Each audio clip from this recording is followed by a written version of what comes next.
For Melvina Wright, Nee Copeland, otherwise known as Mamel. Melvina Mamel was born on January 25, 1918 in Bartons, St. Catherine, and was deceased on January 13, 2013, leaving 3 children, Clovis, Pansy, and Owen, 2 step-children, Dor and Joyce, and she also left a special step-grandson, Howard, who was always there for her. Her son, Easton, predeceased her. She also leaves behind 11 grandchildren, 14 great-grandchildren, and 3 great-great-grandchildren. Melvina also leaves to mourn her loss, her 3 sisters. They're sitting over there. You don't have to ask, because they all look alike. Elfrida, Keziah, and Minzeta. Also her 2 brothers, Hubert, which we all know him as Deuce, and Eglin, along with lots of nieces, nephews, and other families and friends. She resided in Bartons most of her life, and in the later days, she became ill and resided with her daughter Pansy and her husband Joel.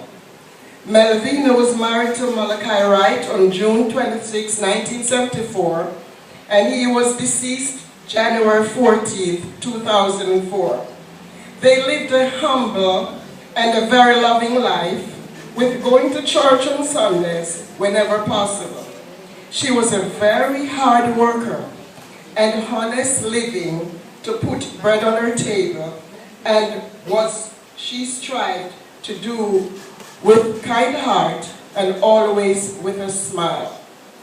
Mamel did not have a lot, but what she had, she shared willingly with her family and friends.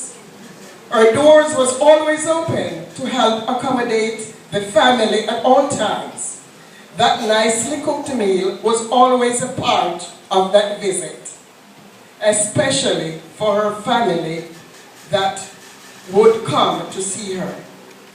Mamel, Melvina Copeland Wright, will be missed.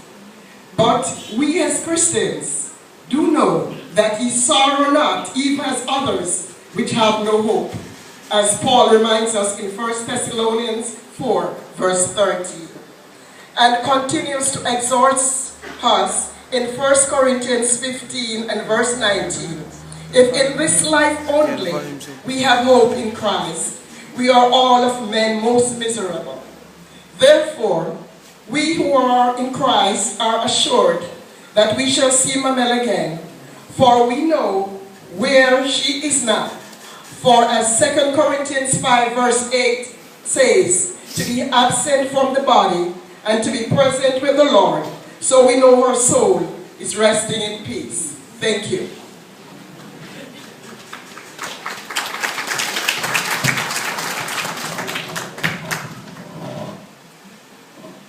This is a eulogy from Daniel Johnson, better known as Eddie. It is with great sadness that I stand here today, delivering this eulogy for my dear Aunt Mel. She was a cheerful, fun-loving lady who was full of life. Her infectious smile could light her room. She made everyone around her feel happy with her positive attitude and big smile. Aunt Mel, Mother Mel, Mamel, as we affectionately know her, is the hardest working woman I have ever known. She was a farmer, a domestic helper, a housewife, and a higgler. She was more than an aunt to me. I would like to think of her as my second mother, since I spent a great part of my childhood living with her right here in Bartons and attending a lot of Sunday services with her in this very church. When I think of her, I think of the day she would get up before the crack of dawn, load her donkey, basket on her head with all the seasonal fruits, and go off to Old Harbor Bay. Most times she was accompanied by her best friend, Christy Bell, or Becca, selling her fruits and also giving to the little kids on the way. This she did 2 or 3 times each week. Her husband Maskai, also known as Okai, her son Easton, and I would always eagerly await her return around midnight, since we know we would get some good fish for dinner. Okai would cook the food and wait for the salting, as he put it, the salting with shark, snapper, or doctor, whatever the catch of the day was. But whatever it was worth waiting for. Everyone who knows my aunt knows how modest and respectful she was. She was such a loving, quiet, kind, and caring person. And she never gave up. She was always working hard, always struggling, always trying to do better for herself. Even when things got rough and tough, like when she lost her dear husband, or her beloved son Easton, she never quit.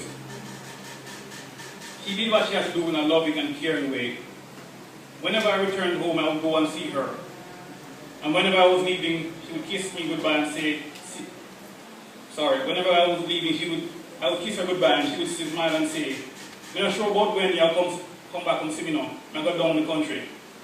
This she always said for the last 10 years or more. A few days before she passed, I went to see her and she looked weak and tired. After my usual goodbye, I said to her, "You seem to be on your way down to the country." She smiled. On Sunday, December 30, we were on our way to a funeral when we got the call she had passed away. And this is a poem. "We did not know that Sunday morning that God was going to call your name. In life, we loved you dearly. In death, we do the same. It broke our hearts to lose you. You did not go alone. For part of us went with you the day God called you home. You left us peaceful memories. Your love is still our guide. And though we cannot see you, you're always by our side. Our family chain is broken, and nothing seems the same. But as God calls us one by one, the chain will link again." And from me, grandson, speaking on my behalf now, Mamel is gone, but for me, she will always live with me. And I'll always remember her courage shot. Amen. And I will always remember the summers I used to come and spend here. And whenever I was going home, she would always go into some drawer and dig up a towel to give me, or a sheet, or some such thing. And I always wondered why she did it. But growing up, when I got older, I realized she was just trying to show that she loved me. And for me, it showed me that love has to be demonstrated. Love is action. And Mamel was always acting to show she loved. So Mamel, goodbye. But I'll always remember you and I'll always carry in my heart.